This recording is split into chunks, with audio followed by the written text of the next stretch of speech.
लाल की श्री राधा श्याम सुंदर भगवान की श्री सिद्धि सदन बिहारी बिहारणी जू की श्री हनुमान जी महाराज की श्री कनक भवन बिहारी बिहारणी जू की श्री हृदय बिहारी बिहारणी जू की श्री राम लला सरकार की श्री सद्गुरुदेव भगवान की परम पावन ग्रंथ श्री भक्तमाल की श्री नाभा गोस्वामी जी महाराज की श्री प्रियादास जी महाराज की सब संत भगवान की जय जय श्री सीताराम जय जय श्री राधे श्याम नमः पार्वती पतये हर हर महादेव।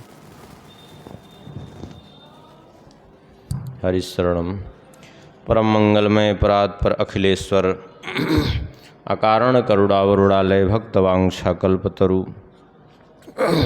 भगवान की महती कृपा करुणा से कल के प्रसंग में हम लोग भक्तमाल के अंतर्गत श्रवण कर रहे थे राजा हरिश्चंद्र जी का चरित्र। हम लोगों ने पूर्व में श्रवण किया कि किस प्रकार से राजा हरिश्चंद्र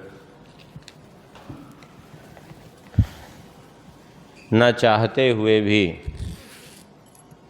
विश्वामित्र जी के पास पहुंच गए वन में।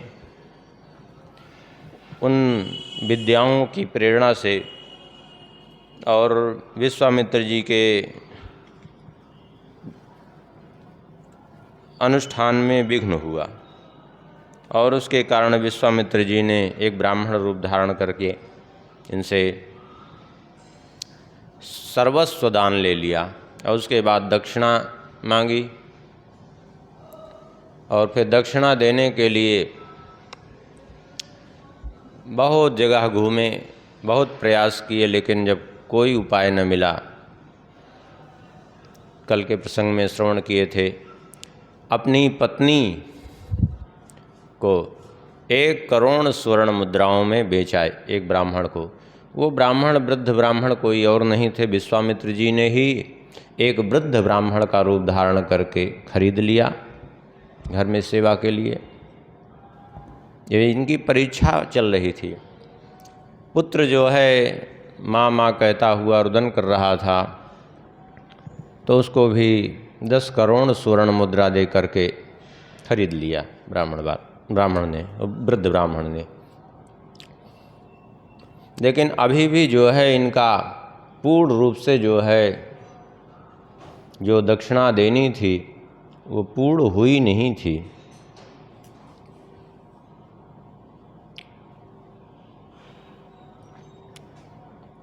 अभी विचार किया अब क्या करें। विश्वामित्र जी ने कहा कि अभी दक्षिणा तो हमारी पूर्ण नहीं हुई है, ला करके दक्षिणा दीजिए। बोले अब देखते हैं, अब हम भी बिकेंगे कहीं और, तो कोई विकल्प हमारे पास नहीं है। बिकने के लिए तैयार हुए। यहाँ तक कि कल कथा हुई थी, अभी बिके नहीं थे, यहाँ तक कल कथा हुई थी। आगे चरित्र स्मरण करेंगे, थोड़ा सा श्री नाभा गोस्वामी जी का 56 स्मरण कर लेते हैं, फिर इनके का शेष चरित्र स्मरण करेंगे। श्री नाभा गोस्वामी जी कहते हैं, अंघ्रियम्बुज पांशु को जन्म जन्म हो जाची हो। अंघ्रियम्बुज पांशु को जन्म जन्म हो जाची हो। प्राचीन वरहि सत्यव्रत रहो गण सगर भगीरथ। प्राचीन वरहि सत्यव्रत रहो गण सगर भगीरथ। वाल्मीकि मिथिलेश गए जे जे गोविंद पथ। रुक्मांगद हरिचंद भरत दधीचि उदारा। सुरथ सुधनवा शिविर सुमति अति बलि की दारा। नील मुरध्वज ताम्रध्वज अलरक कीरति रांची हों। नील मुरध्वज ताम्रध्वज अलरक कीरति रांची हों। अंघ्रि अम्बुज पांसु को जन्म जन्म हो जांची हों। अंघ्रि अम्बुज पांसु को जन्म जन्म हो जांची हों।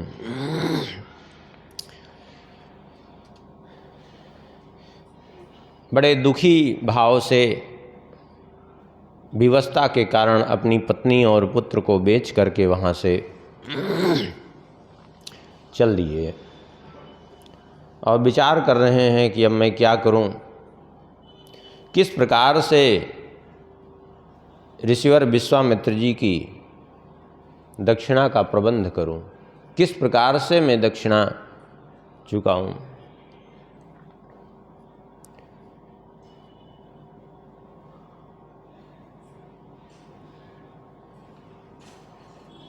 हरिश्चंद्र जी से विश्वामित्र जी ने कहा, अब आप ला करके हमें दक्षिणा प्रदान करिए, जैसे भी हो। हरिश्चंद्र जी ने कहा, जो हमने प्रतिज्ञा की है उसको मैं अवश्य पालन करूँगा, कुछ भी हो उससे मैं पीछे नहीं हटूँगा, चाहे कुछ भी करना पड़े मुझे।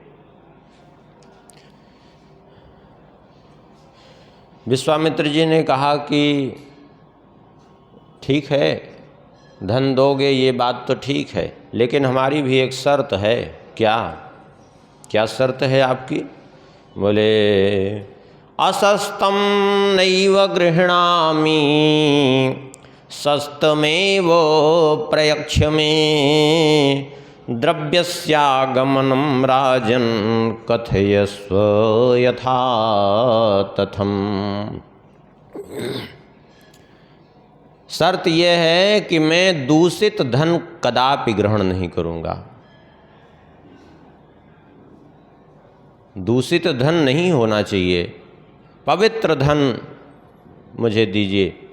यदि दूषित धन लेंगे तो मैं उसको स्वीकार नहीं करूँगा। इसलिए जिस धन में कोई दोष न हो ऐसा ही धन हमें दीजिए। क्यों? क्योंकि दूषित धन जो है वो बुद्धि को भी दूषित कर देता है। अन्याय से उपार्जित धन मनुष्य की बुद्धि को दूषित कर देता है। लोग ये समझते हैं कि हम अन्याय से धन कमा लेंगे, बड़े सुखी रहेंगे। ये भ्रम है, क्योंकि अन्याय से उपार्जित धन कदाचित आ भी जाए तो उससे सुख नहीं आएगा। धन आना अलग बात है, लेकिन सुख आना अलग बात है। और कदाचित अन्याय से उपार्जित कर भी लिया तो कितने दिन रहेगा धन? अन्यायोपार्जितम द्रव्यम 10 वर्षाणि तिष्ठति। अन्याय से उपार्जित धन मात्र 10 वर्ष तक ही रहता है। अप्राप्ते 11 वर्षे समूलम तद विनश्यति। 11वां वर्ष आते ही वो पूरा जड़ मूल सहित खत्म हो जाता है। इसलिए अन्याय से उपार्जित धन नहीं। विश्वामित्र जी ने कहा, वही धन हमें दीजिए जो पवित्र हो। विश्वामित्र राजा हरिश्चंद्र ने कहा, हे ऋषिवर, मैंने अपनी पत्नी को 1 करोड़ स्वर्ण मुद्रा में बेच दिया, अपने पुत्र रोहित को भी 10 करोड़ स्वर्ण मुद्रा में बेच दिया। ये 11 करोड़ स्वर्ण मुद्राएं ही अब तक हमारे पास हैं, इससे अधिक हो नहीं पाई हैं। अब शेष जो भी हमें प्राप्त होंगी वह भी हम आपको ला करके समर्पित करेंगे। इसको आप स्वीकार करिए पहले। विश्वामित्र जी ने कहा, राजसूयस्य यज्ञस्य नैषा भवति दक्षिणा अन्यदुत्पादय क्षिप्रम संपूर्णा एन सा भवेत्। राजसूय यज्ञ की दक्षिणा तुम्हें देनी है। राजसूय यज्ञ की दक्षिणा ये 11 करोड़ स्वर्ण मुद्रा में नहीं होती है, इसलिए क्षत्रिय धर्म का पालन करते हुए यथोचित दक्षिणा दीजिए। विश्वामित्र जी की बात सुनकर के इन्होंने कहा, मैं अवश्य आपको दूंगा, लेकिन अभी तो मेरे पास इतना ही इकट्ठा हुआ, 11 करोड़, पत्नी और पुत्र दोनों को बेचने के बाद। अब मैं स्वयं जा रहा हूँ बिकने, लेकिन पहले आप इस द्रव्य को स्वीकार कर लीजिए। जैसे ही मुझे कोई ग्राहक मिलता है खरीदने वाला, वैसे ही आप कृपा करके पधारें, जिससे कि उस धन को आप स्वीकार कर लें, क्योंकि मैं तो बिक जाऊंगा उसके हाथ। इस प्रकार से जब हरिश्चंद्र जी ने कहा तो विश्वामित्र जी चले गए। जी हरिश्चंद्र जी वहाँ से चल पड़े, स्वयं बिकने के लिए ढूंढने लगे कि कोई जो है हमें खरीद ले। जब स्वयं बिकने के लिए चल पड़े, तब स्वयं धर्म से नहीं रहा गया, स्वयं धर्मदेव से नहीं रहा गया। ऐसा धर्मात्मा राजा भला किसी की अधीनता कैसे स्वीकार कर सकता है? जिसने धर्म का जीवन भर पालन किया, इसीलिए कहते हैं धर्मो रक्षति रक्षितः। धर्म जिसकी जो रक्षा करता है, धर्म भी स्वयं उसकी रक्षा करता है। तो धर्मदेव स्वयं एक चांडाल वेश धारण करके आए खरीदने के लिए, कि इनको किसी दूसरे की अधीनता न स्वीकार करनी पड़े, क्योंकि ये धर्मात्मा हैं, मैं स्वयं ही इनका क्रय करके अपने अधिकार में रखूँगा। कहीं ऐसा न हो, क्योंकि ऐसे धर्मात्मा पर शासन करने वाला यदि कोई होगा तो उसका भी विनाश हो जाएगा। और फिर दूसरी बात यह है कि ऐसे धर्मात्मा पर यदि अत्याचार करेगा कोई, तो ये पृथ्वी भी सहन नहीं कर पाएगी। इसलिए स्वयं धर्मदेव आए, लेकिन बड़ा विचित्र स्वरूप है। एक चांडाल वेश में आए, बड़ा भयानक स्वरूप है, काला काला वर्ण है, लंबा उदर है, मोटा शरीर है, हाथ में एक पुरानी सी लाठी लिए हुए और सामने उपस्थित हुए। और चांडाल ने आकर के कहा इनसे, वो चांडाल क्या, वो धर्म थे साक्षात, लेकिन उन्होंने आकर के कहा, अहम गृह्णामि दासत्वे भृत्यार्थः सुमहान् मम क्षिप्रमाचक्षमौल्यं किम एतत्ते संप्रदीयते। उस चांडाल ने कहा, हे मैं तुम्हें जो है अपने दास के रूप में रखना चाहता हूँ, क्योंकि मुझे सेवक की बड़ी आवश्यकता है। अब मैं वृद्ध हो गया हूँ, मुझसे कुछ होता नहीं है, इसलिए बताओ कितना मूल्य तुम्हें चाहिए अपने बदले में। उस चांडाल की बात सुनकर के हरिश्चंद्र ने पूछा, आप हैं कौन?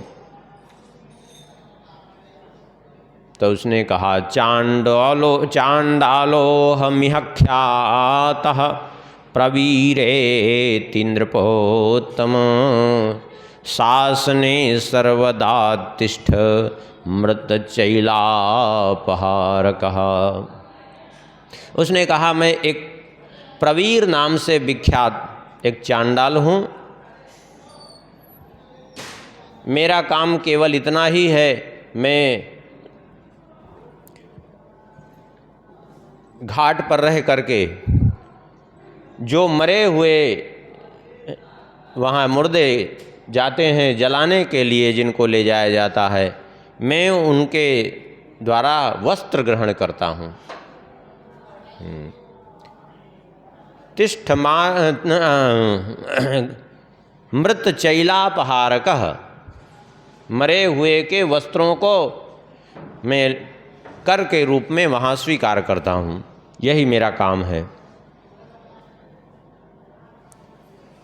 इतना सुनकर के राजा हरिश्चंद्र ने कहा कि देखिए, आपने अपनी बात कह दी, लेकिन अब जो है हमारी बात सुन लीजिए।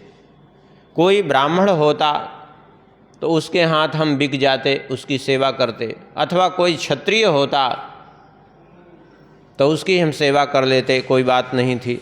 लेकिन तुम्हारी सेवा हम, तुम्हारी अधीनता कैसे हम स्वीकार करें? आप कहेंगे क्यों ऐसा कहा? इसलिए कहा क्योंकि शास्त्र इस बात को कहता है कि ब्राह्मण क्षत्रिय के लिए खड्गेन वा पदाक्रांतो न सुवृत्त्या कथंचन। कदाचित ऐसी विकट परिस्थिति आ जाए कि उसके का जीविकोपार्जन न चल रहा हो तो तलवार लेकर के हाथ में युद्ध भले ही करना पड़े, लेकिन जो है निम्न की वर्ण की सेवा न करे। क्यों?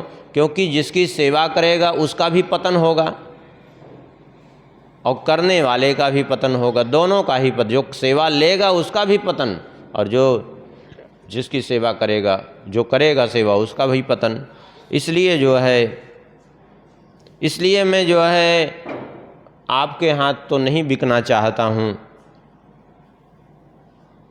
मैं चाह रहा हूँ कि कोई ब्राह्मण अथवा क्षत्रिय आकर के हमें खरीद ले। उस चांडाल ने कहा, एवमेव त्वया धर्मः कथितो नृपसत्तम अविचार्य त्वया राजन् अधुनोक्तम ममाग्रतः। उस चांडाल ने कहा, हे राजन, आपने जो कुछ भी मेरे समक्ष कहा है वो वास्तव में धर्म की बात कही है, लेकिन अब आपके पास कोई दूसरा उपाय भी तो नहीं है। जो है आपके सामने है। लेकिन आप चिंता न करें, आप हमारे हाथ बिक जाएं, हम आपको यथोचित धन प्रदान कर देंगे। हम अपनी कोई सेवा आपसे नहीं लेंगे। अब ये गए तो थे वहाँ सामान्य वेश में, फिर भी उसने इनको राजन कह करके संबोधित किया, नृपसत्तम कहकर संबोधित किया। क्यों? जबकि वहाँ तो कोई इनको वेश बदल करके गए थे बिकने के लिए, राजवेश में तो गए नहीं थे। मानो उसने इसलिए ऐसा संबोधित किया कि वो ये समझ सकें कि कोई सामान्य व्यक्ति नहीं है हमें खरीदने वाला, हमें पहचान रहा है।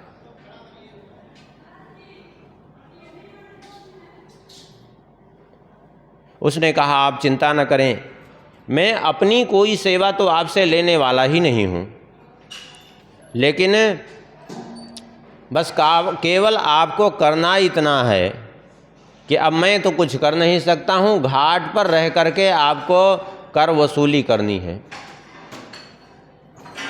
आपको दिन रात वहीं घाट पर ही रहना है। हरिश्चंद्र जी ने कहा, देखिए,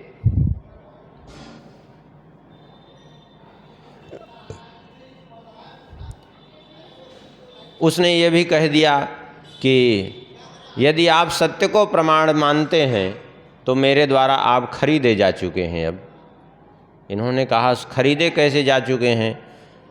असत्यान नरके गच्छे सद्यः क्रूरे नराधमः। अरे असत्य भाषण करने से तो मनुष्य नरक में चला जाता है। मैं असत्य भाषण कैसे कर सकता हूँ? असत्य का आश्रय लेना मेरे लिए जो है किसी भी तरह से वो नहीं है, श्रेयस्कर नहीं है, भले ही मुझे चांडाल का काम करना पड़े। उसी समय विश्वामित्र जी फिर से आए।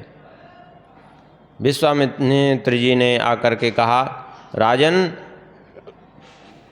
अब क्या विचार है तुम्हारा? अब तो खरीदने वाला भी तुम्हारे सामने उपस्थित है, फिर तुम क्यों नहीं जो है बिक रहे हो इसके हाथ? हरिश्चंद्र जी ने कहा, हे ऋषिवर, मैं इसलिए नहीं बिक रहा हूँ कि मैं चाहता हूँ कोई ब्राह्मण मुझे खरीद ले अथवा क्षत्रिय खरीद ले,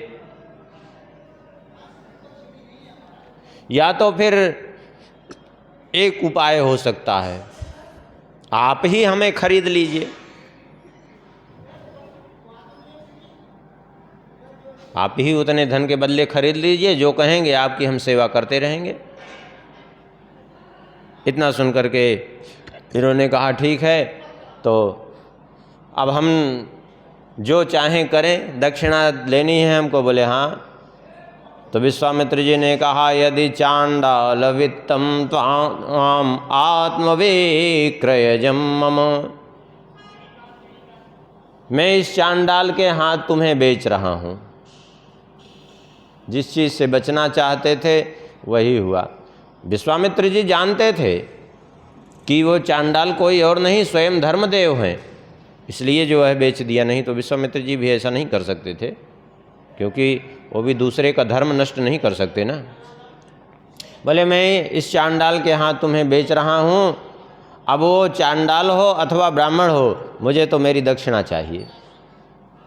हाँ, ये परीक्षा हो रही है, इसलिए कठोरता जानबूझ करके विश्वामित्र जी दिखा रहे थे, क्योंकि हमें इस चांडाल के अतिरिक्त तो दूसरा इतना धन देने वाला कोई मिल ही नहीं रहा है और समय पूरा हो रहा है। हरिश्चंद्र जी ने कहा, अब जब आपने बेच ही दिया तो फिर क्या कहना है? अब आपका मैं दास हूँ, दुखी हूँ। मैं तो यही अभी भी आपसे प्रार्थना करता हूँ कि मुझे चांडाल के अधीनता में मत रखिए। मुझे जो है चांडाल के संपर्क में रहना बड़ा ही कष्टप्रद होगा, इसलिए मुझ पर अनुग्रह कीजिए और आप ही मुझे खरीद लीजिए। मैं जो है आजीवन आपकी सेवा करता रहूँगा दास बन करके। विश्वामित्र जी ने कहा, तो ठीक है, जब मेरे दास तुम हो ही गए तो अब मैं जो चाहूँ वो करूँ? तो मैं तुम्हें बेच रहा हूँ, बात बराबर हो गई। अब इसमें सोचने समझने की ज़रूरत क्या है? उस चांडाल के, हाँ, चांडाल के रूप में तो धर्मदेव थे, इस बात का ध्यान रखिए हमेशा, चांडाल नहीं थे वो। तो विश्वामित्र जी ने कहा चांडाल से, हे चांडाल तुम ये बताओ, चांडालागक्ष मद्दास मौल्यम किम में प्रयक्षसी, गृहाण दासम मौल्येन मया दत्तम तवाधुना, नास्ति दासेन में कार्यम वित्ता सावर्तते मम। विश्वामित्र जी ने कहा, हे चांडाल देखो, तुम बताओ इस दास का तुम क्या मूल्य दोगे? मूल्य लेकर के मैं तभी तुम्हें इसको अर्पण करूँगा, इसको स्वीकार करो, क्योंकि मुझे तो कोई प्रयोजन नहीं है, मुझे तो धन की आवश्यकता है। इतना सुनकर के जो है उस चांडाल ने कहा, तो ठीक है, हम इनके बदले में दे रहे हैं 10 योजन विस्तीर्णे प्रयागस्य च मंडले भूमिं रत्नमयीं कृत्वा दास्यते हम द्विजोत्तम, अस्य विक्रयणे नेयम् आर्तिश्य प्रहता त्वया। उस चांडाल ने कहा कि हे मुनिवर, प्रयाग के 10 योजन विस्तार वाले मंडल की भूमि को रत्नमय करा करके इतना भूमि इसके बदले में आपको प्रदान करता हूँ। प्रयाग में 10 योजन की भूमि को रत्नमयी करके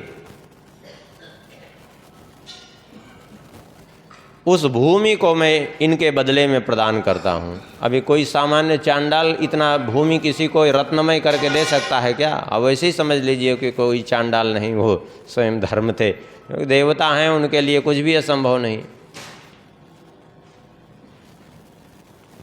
क्योंकि अब वैसे कहीं बिकने भी जाते तो कितना लोग देते? 10 करोड़ स्वर्ण मुद्रा रोहित का दिए थे, 10 करोड़ इनका भी देते, लेकिन इनको आवश्यकता कितनी थी, और कम से कम 14 करोड़ की और आवश्यकता थी। तो उसने 14 करोड़ की कौन कहे, उसने तो पूरा 10 योजन की भूमि, वो भी रत्नमय, उसको करा करके कहा मैं इसको प्रदान करता हूँ इनके बदले में।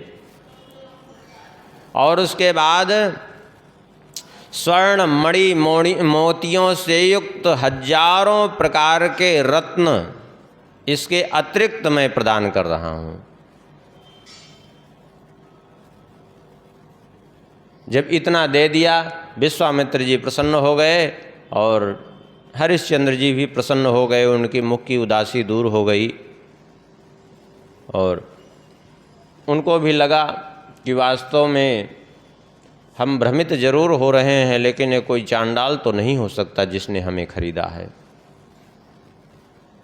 उनको कुछ तो संदेह हो गया कि कोई चांडाल इतना धन कोई कैसे दे सकता है। जितनी संपत्ति कोई राजा महाराजा भी देने में जो है जिसके लिए बड़ा कठिन हो, उतनी संपत्ति एक कोई केवल कपड़े वसूल करके, मृत व्यक्तियों के कर के रूप में केवल कपड़े वसूलने वाला व्यक्ति इतना धन कोई कैसे दे सकता है। लेकिन इनको संतुष्टि हो गई कि चलो कम से कम विश्वामित्र जी की दक्षिणा हमने चुका दी और उस ऋण से मैं मुक्त हो गया। इस प्रकार से जो है आकाशवाणी उसी समय हुई कि ये मेरी दक्षिणा पूर्ति हो गई है, अब आप ऋण से मुक्त हो गए हैं।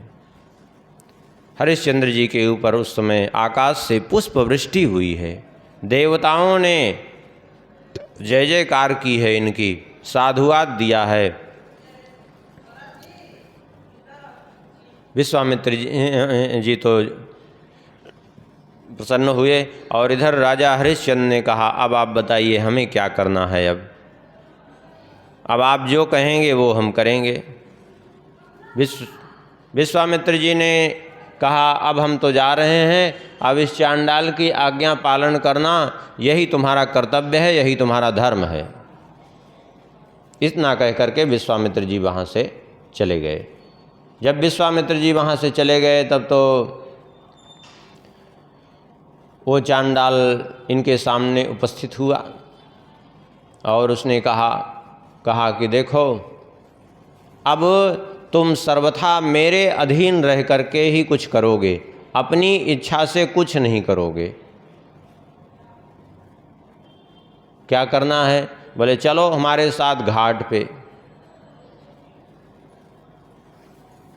इनको एक जंजीर में बांधा और जंजीर में बांध करके इनको पकड़ करके ले गया घाट पर, और घाट पर ले जा कर के कहा अब ये लो, ये डंडा पकड़ो, अब यहीं तुम बैठो, हम जा रहे हैं, अब सोएंगे, जो आएंगे अब तुमको कर वसूलना है। बिना कर लिए किसी को भी कुछ नहीं दे, कोई भी मुर्दा यहाँ नहीं जलेगा, यही हमारा नियम है।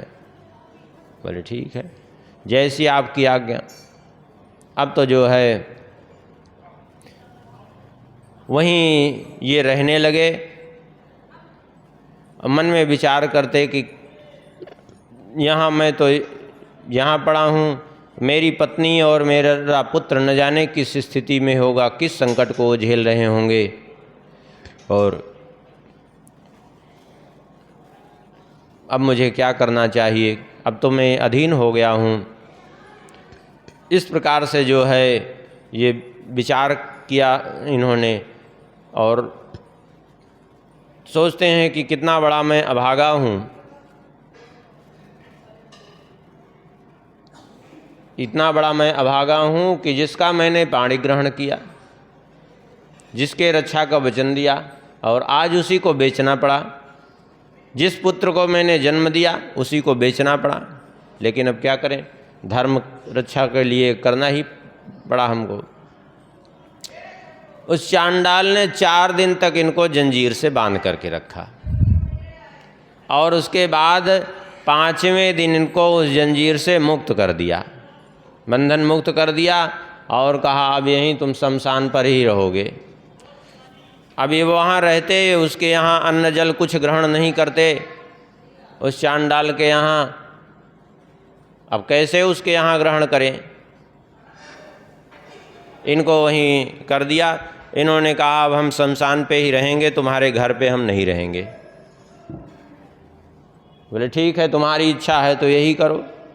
इन्होंने जो है वहीं पर शमशान में ही रहना चालू कर दिया और जो भी आता उन मृतक व्यक्तियों के उसको वस्त्र को ये कर के रूप में स्वीकार करते, उसके कफन को ले लेते। इस प्रकार से इनकी दिनचर्या चलने लगी। दिन में भी कोई आता, कभी भी कोई आता तो इसी प्रकार से चलते, बिना कर लिए उससे कुछ नहीं करते, क्योंकि नियम था। धीरे धीरे इस तरह चलने लगा। बहुत से 100 आया करते वहाँ। ये देख देख करके बड़ी विचित्र स्थिति, इनको बड़ा मन में क्षोभ होता कि कैसी बड़ी विचित्र स्थिति है कि मैं यहाँ मुर्दा जलते रहते हैं, यहाँ तमाम गीध सियार चारों ओर से घिर जाते वो शमशान में, रात्रि में ठीक से सो भी नहीं पाते थे, दुर्गंध भी वहाँ फैली रहती थी, लेकिन इस प्रकार से निर्वाह कर रहे थे केवल धर्म रक्षा के लिए।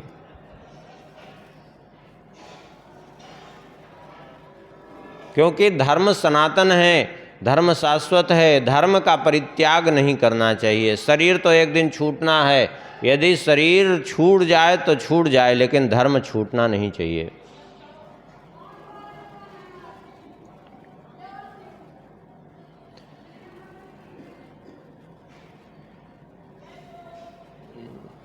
वहाँ जो है संयोग से जो 100 आते तो उनसे वस्त्र तो मिलता ही, कुछ धन भी लोग देते थे।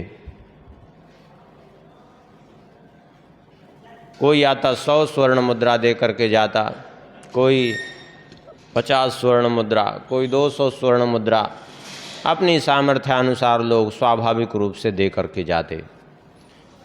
और ये वहीं पर दिन भर बैठे रहते, जो आता उससे वसूली करते। एकमात्र वस्त्र था पुराना शरीर पर धारण किए हुए, और उस वस्त्र में भी कई जगह गांठें थी, फटा पुराना वस्त्र, और एक गुदड़ी रखे रहते कंधे पर। जब रात्रि में विश्राम करते तो उसी पर जो है उसी को बिछा करके उसी पर लेट जाते। ऐसी स्थिति इनकी थी। धीरे धीरे ये करते करते कितना समय बीता? बोले एवं 12 मासास्तु नीता वर्ष शतोपमा। 12 महीने बीते, लेकिन वो 12 महीने इनको सैकड़ों वर्ष के समान प्रतीत हुए। 12 महीने का समय इनको सैकड़ों वर्षों के समान प्रतीत हुआ। इधर बीच अब आगे बड़ी विचित्र घटना हुई। एकदा तु गतो रंतुम बालकै सहितो वही वाराणस्यां नाति दूरे रोहिताख्य कुमारकः। एक दिन की बात है, इनका जो पुत्र था रोहित, जिसको एक ब्राह्मण ने खरीदा था, वह बालकों के साथ खेलने के लिए आखिर में चला गया और वहाँ खेल रहा था। और उसी समय जो है खेलते खेलते कुश दिखाई पड़ा, उसको जो है उस कुश को उखाड़ने के लिए गया,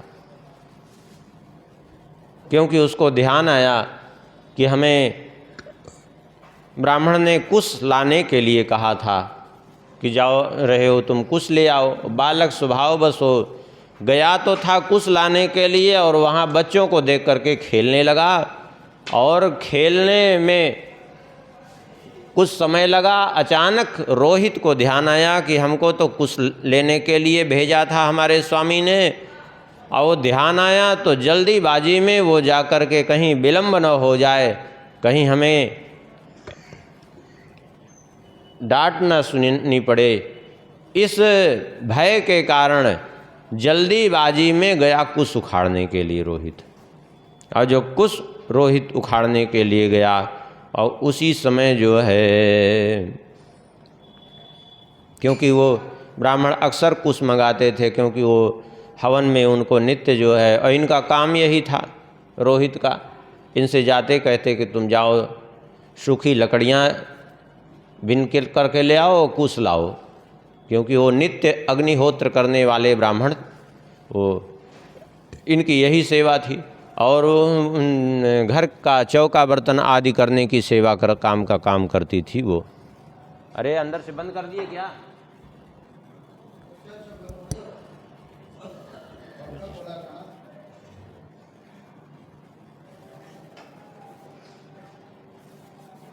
जय श्री राम, जय श्री राम।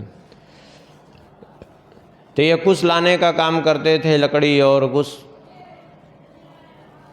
तो गए कुश लेने के लिए, वो जल्दीबाजी में कुश उखाड़ने के लिए गए, और संयोगवशात जो है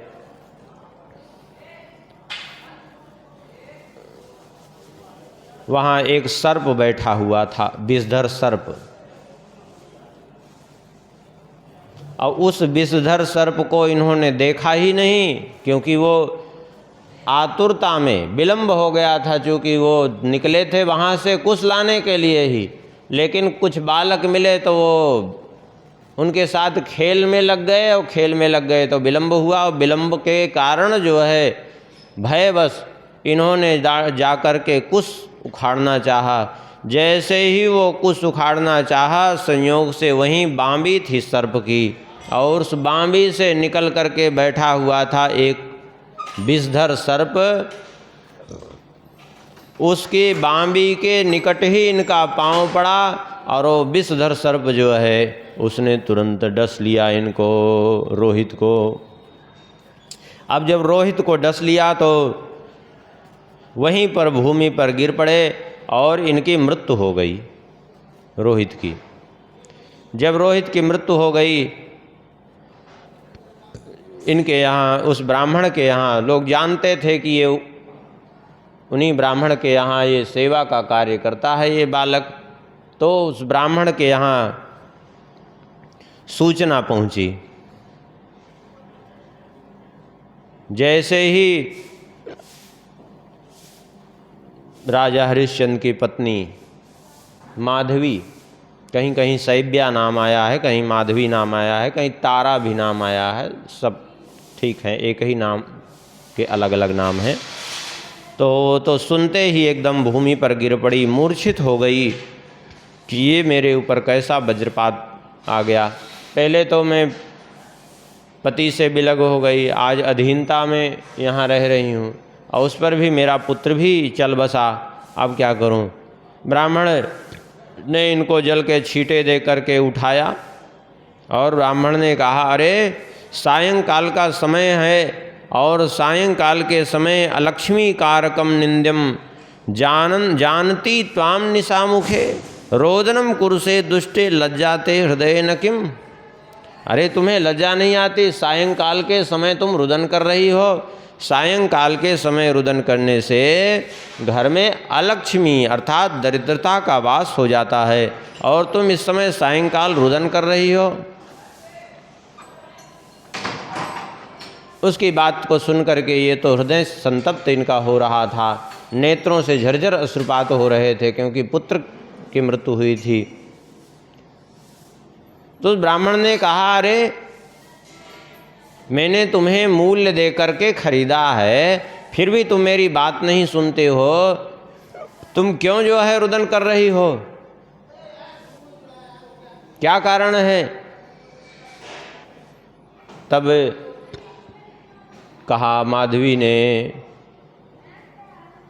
कि हे ब्राह्मण देव, मेरा पुत्र जिसको आपने भेजा था कुश लाने के लिए, वो मेरा पुत्र कुश लाने के लिए गया था और उसको सर्प ने डस लिया है, मेरे पुत्र की मृत्यु हो गई है, इसलिए मैं रुदन कर रही हूँ।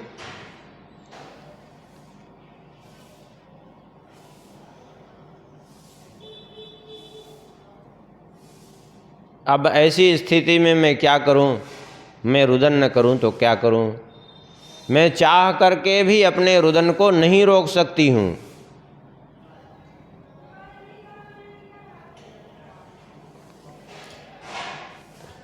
इतना सुनकर के उस ब्राह्मण ने कहा, देखो ऐसा है कि तुम जो कह रही हो वो सब ठीक है, लेकिन इस समय तुम्हारा रुदन करना बिल्कुल उचित नहीं है। इस समय तुम्हें रुदन नहीं करना चाहिए। लगता है तुम्हें पाप पुण्य का बोध नहीं है, इसलिए तुम मेरी बात नहीं मान रही हो। देखो, जो अपने स्वामी की उपेक्षा करता है उसको नरकगामी होना पड़ता है। एक कल्प तक नरक में रह करके मुर्गे की योनि में जन्म लेना पड़ता है।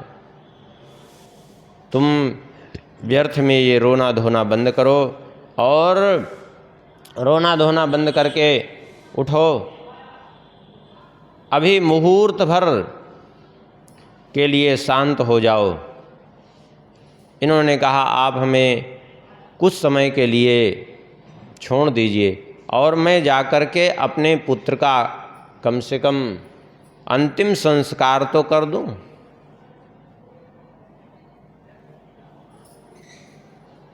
उस ब्राह्मण ने कहा, वो परीक्षा थी, वो ब्राह्मण भी कोई और नहीं था, विश्वामित्र जी ही उस रूप में थे, उस ब्राह्मण के रूप में भी परीक्षा ले रहे थे। इसलिए थोड़ा कठोरता का व्यवहार करते हुए बोले कि तुम्हारे पुत्र से भला किमते पुत्रेण में कार्यम गृह कर्म कुरुस्व में, तुम्हारे पुत्र से हमें क्या प्रयोजन है? तुम तो घर का काम करो। किम न जानासि में क्रोधम कसाघात फलप्रदम, क्या तुम मेरे क्रोध को नहीं जानती हो? इसलिए तुम कार्य करो घर का। अब देखिए कितनी कठिन परीक्षा हो रही है इनकी। पुत्र की मृत्यु हुई है, पुत्र का शव पड़ा है, लेकिन फिर भी घर के काम काज में संलग्न हो गई। ये केवल परीक्षा के लिए वो ब्राह्मण के रूप में विश्वामित्र जी ही थे, कठोरता दिखा रहे थे, परीक्षा ले रहे थे कि देखिए कहाँ तक धर्म इनका जो है, कितनी धर्म के प्रति निष्ठा है। तो घर के काम काज में लग गई हैं और घर का काम काज जब करते करते धीरे धीरे आधी रात बीत गई। जब आधी रात बीत गई तब जो है उसने कहा, अब तुम जाओ और अपने पुत्र का दाह संस्कार करके शीघ्र ही वापस आ जाना, जिससे कि मेरा प्रातः काल का कार्य बाधित न होने पावे।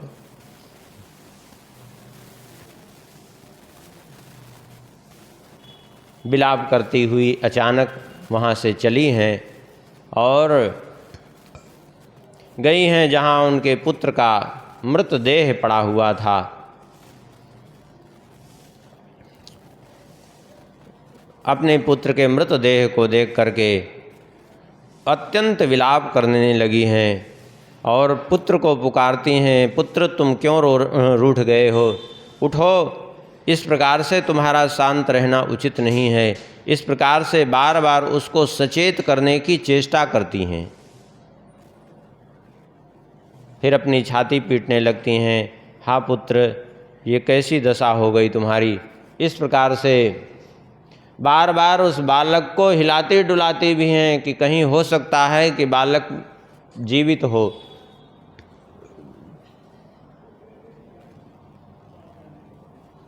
लेकिन जब देख लिया कि बालक में कहीं भी प्राण का कोई चिन्ह नहीं है, तब जो है अत्यंत दुखी होकर के और वहाँ से किसी तरह अपने पुत्र को गोद में उठाया है और गोद में उठा करके वहाँ से रुदन करते हुए चल पड़ी हैं। लिए हुए चली जा रही हैं और रोती जा रही हैं कि तवाहम जननी वत्स किम न जानामि पश्य माम देश त्यागाद राज्यनाशात् पुत्र भरता स्विक्रियाद। अरे पुत्र, तुम क्या नहीं जानते हो, मैं तुम्हारी माता हूँ, देखो मेरी ओर। मेरे पुत्र, मुझे अपना देश छोड़ना पड़ा, राज्य विहीन होना पड़ा, और आज बिक करके दासी बनना पड़ा हमें। और तुम्हारे पिता भी न जाने कहाँ इस समय हैं, हमें कुछ भी उनका ज्ञान नहीं है। इस प्रकार से जो है, लेकिन हमारे एक बात समझ में नहीं आती कि जिस समय तुम्हारा जन्म हुआ था, ब्राह्मणों ने तुम्हारा भविष्य बताया था कि बालक दीर्घायु होगा, तो तुम अल्पायु कैसे हो गए?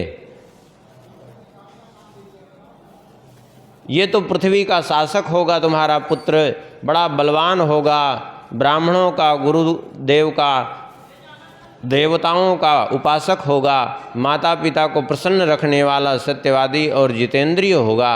लेकिन आज उन ब्राह्मणों की बातें झूठी कैसे हो गई, ये बात समझ में नहीं आ रही है। और फिर तुम्हारी हथेली में चक्र का चिन्ह है, मछली का चिन्ह है, छत्र और ध्वजा, स्वस्तिक, कलश, श्रीवत्स आदि के चिन्ह तुम्हारे हाथों में बने हैं। ये सारे लक्षण निष्फल कैसे हो गए, हमें तो समझ में ही नहीं आ रहा है।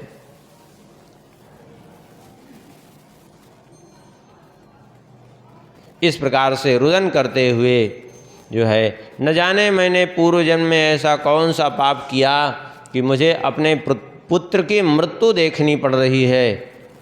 इस प्रकार रुदन करते हुए जो है जा रही हैं। लोग रास्ते में पूछते हैं, तुम कौन हो, ये बालक किसका है, कहाँ है तुम्हारे पति, और तुम अकेले इस प्रकार से क्यों रुदन करती हुई और कहाँ जा रही हो? लेकिन अब उत्तर क्या दें, नेत्रों से आंसू ही नहीं रुक रहे हैं, कंठ गदगद, बाणी ही कुछ नहीं निकल रही है।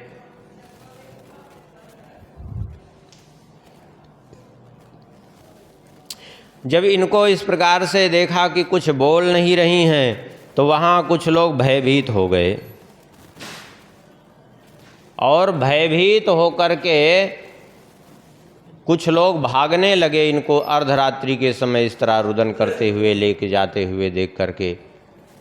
कुछ लोगों ने तो कहा, लगता है ये बोल नहीं रही है, ये लगता है ये बालक को इसने पकड़ लिया है, ये बालक को पकड़ करके ले जाने वाली ये लगता है बाल घातनी है, कोई खेचरी है, डायन है। ऐसा लोगों ने जो है आक्षेप करना प्रारंभ किया है। लेकिन ये किसी की बात न सुनते हुए रानी माधवी वहाँ से पहुँची हैं, वहीं शमशान घाट पर, जहाँ पर ये राजा हरिश्चंद्र जी कर वसूली करते थे। जब वहाँ पहुँचे हैं तो रानी ने जाकर के इनकी चिता जलाने की चेष्टा की। इनके रोने का स्वर सुन करके महाराजा हरिश्चंद्र को तो लगा कि ये शब्द तो हमारी पत्नी के जैसे कैसे हैं, क्योंकि शब्द पहचाने पहचाने से हैं। आखिर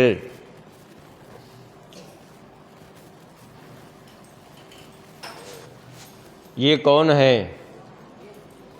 अचानक जो है ये समीप में पहुँचे हैं, और समीप में पहुँचे हैं तो इनके सामने बिजली चमकी है। रात्रि तो थी, बिजली चमक रही थी। उस बिजली की चमक में इन्होंने अपने पुत्र का चेहरा देखा। पुत्र का स्वरूप देख करके इनके मन में आशंका हुई है कि ये मेरे पुत्र जैसा कौन है, ये कहीं मेरा ही तो पुत्र नहीं है। ये कौन है दुष्टा स्त्री जिसने मेरे पुत्र को पकड़ लिया है और इसको मार डाला। इस प्रकार से ये इनके मन में भी तमाम आशंकाएं उत्पन्न होने लगी हैं।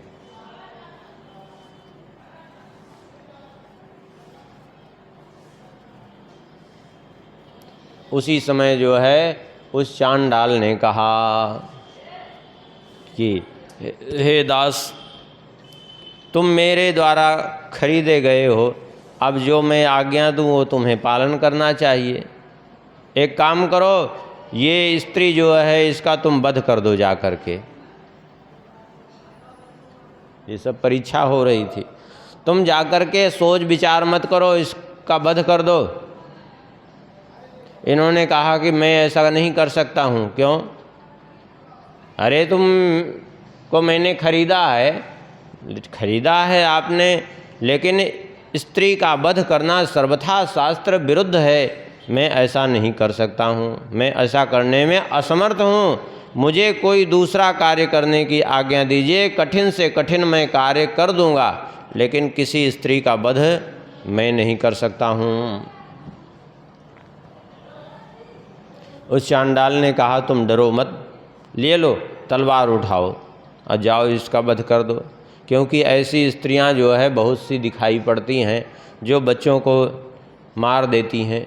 तो इसका वध कर दोगे तो कम से कम बाकी बच्चे तो बचेंगे जो आगे इसके द्वारा मारे जाने वाले होंगे। इन्होंने कहा कि देखिए, स्त्रियों रक्षा प्रयत्नेन न हन्तव्या कदाचन। शास्त्र कहता है कि प्रयत्न करके स्त्रियों की रक्षा करनी चाहिए, कभी उनका वध नहीं करना चाहिए। स्त्री वधे कीर्तितम पापम मुनिभिर धर्म तत्परई। स्त्री का वध कभी भी नहीं करना चाहिए। धर्मपरायण मुनियों ने भी स्त्री वध को पाप ही बताया है। इसलिए जो है, जो भी स्त्री की हत्या करता है वो महारौरव नरक में गिर करके यातना को भोगता है।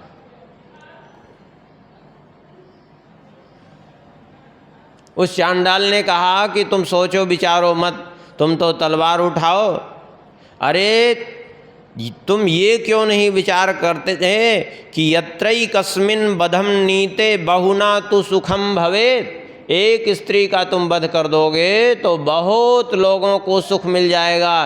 क्योंकि ये जो स्त्री बच्चों को मारती है, ऐसी स्त्री को मार देने से उतने बच्चे तो बचेंगे। ये तुम क्यों नहीं विचार करते? इसलिए तुम्हें सोचने की जरूरत नहीं है। ऐसी दुष्टा स्त्रियों ने बहुत से बच्चों को खा लिया है मार मार करके। इसलिए ऐसी दुष्टा स्त्रियों का वध कर देना चाहिए, जिससे कि जो है कम से कम आगे बच्चों की हत्या बंद हो जाएगी। इतना सुनकर के इन्होंने कहा, स्वामिन कार्यम विना दुष्ट किम कार्यम। इन्होंने कहा, चांडालाधिपते तीव्रम व्रतम स्त्रीवधवर्जनम आजन्मतस्तो यत्नम न कुर्याम स्त्री बधे तव। मैंने व्रत लिया है, आजीवन में कभी स्त्री का वध नहीं करूँगा। ये मेरा आजीवन व्रत है, इसलिए कोई अन्य कार्य संपन्न कर दूँगा, लेकिन स्त्री का वध नहीं करूँगा। सुनकर के उसने कहा, मैंने तुम्हें खरीदा, वेतन भी देता हूँ, फिर भी तुम मेरी उपेक्षा करते हो। ऐसा क्यों कर रहे हो? अरे जो अपने स्वामी की उपेक्षा करता है 10,000 कल्पों तक नरक से उद्धार नहीं होता, तुम्हें पता है? इन्होंने कहा, मुझे कोई दूसरा कार्य करने की आज्ञा दीजिए, लेकिन यह कार्य मैं आपको नहीं करूँगा।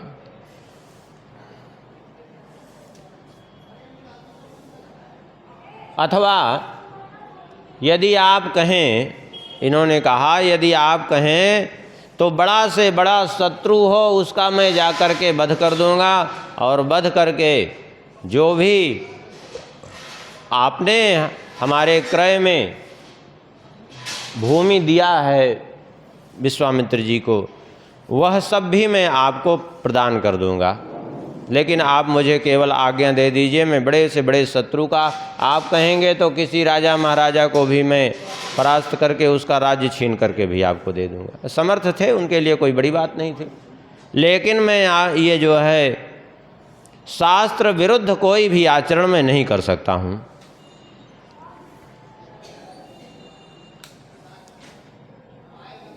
आप यदि आज्ञा कहें तो देव देवो रगई सिद्धई गंधर्वैरपि संयुगम।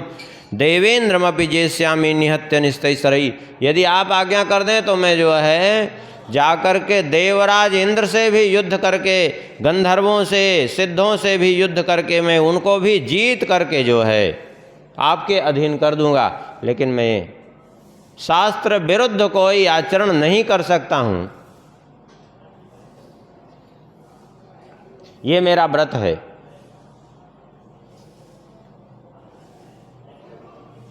इतना सुनकर के उस चांडाल ने कहा, तुम हो तो दास, अब बात ऐसी बड़ी बड़ी देवताओं जैसी करते हो दास, और बात देवताओं जैसी इतनी बड़ी बड़ी बातें करते हो, आखिर क्यों इतनी बड़ी बड़ी बातें करते हो? इन्होंने कहा कि देखिए कुछ भी हो, लेकिन जो मेरा व्रत है मैंने अपना व्रत आपको बता दिया, लेकिन और कुछ नहीं कर सकता हूँ। ये सब सुन रही थी इनकी पत्नी। उसने कहा कि आप चिंता न करो, एक काम करो, आप सिर काट करके इसको समर्पित कर दो। मैं आपको जो है कहती हूँ आप सिर काट दीजिए, हमारा कोई बात नहीं, इनकी आज्ञा पालन कर दीजिए। लेकिन इन्होंने नहीं मानी इनकी बात। उस चांडाल ने भी तलवार पकड़ा दी, लेकिन इन्होंने स्वीकार नहीं किया और कहा कुछ भी हो, लेकिन मैं ऐसा कोई भी शास्त्र प्रतिकूल आचरण नहीं कर सकता हूँ, मैं वही करूँगा जो शास्त्रानुकूल हो। ये तात्पर्य क्या है इसका? तात्पर्य ये है कि स्वामी की आज्ञा माननी चाहिए, अपने से बड़े जनों की आज्ञा माननी चाहिए, लेकिन आज्ञा जो शास्त्रानुकूल आज्ञा हो वही माननी चाहिए। यही अपने चरित्र से शिक्षा दे रहे हैं। यहाँ तो बड़ा विस्तृत चरित्र है, हम तो बहुत संक्षेप में वर्णन किए हैं। और फिर आगे क्या हुआ उसको आगे कल के प्रसंग में स्मरण कर लेंगे, क्योंकि ये भी थोड़ा सा लंबा है। कल इनका चरित्र पूरा करेंगे, परसों से भागवत है। सिया बोल सिया बोल सिया सिया बोल, श्री राम राघव रसिकेश बोल।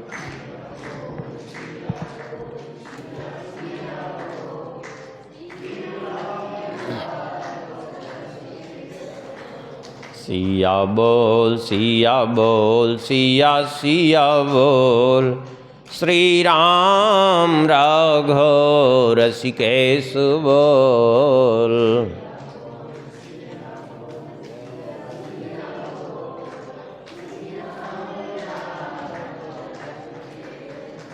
सिया बोल सिया बोल सिया सिया बोल, श्री राम राघव रसिकेश बोल।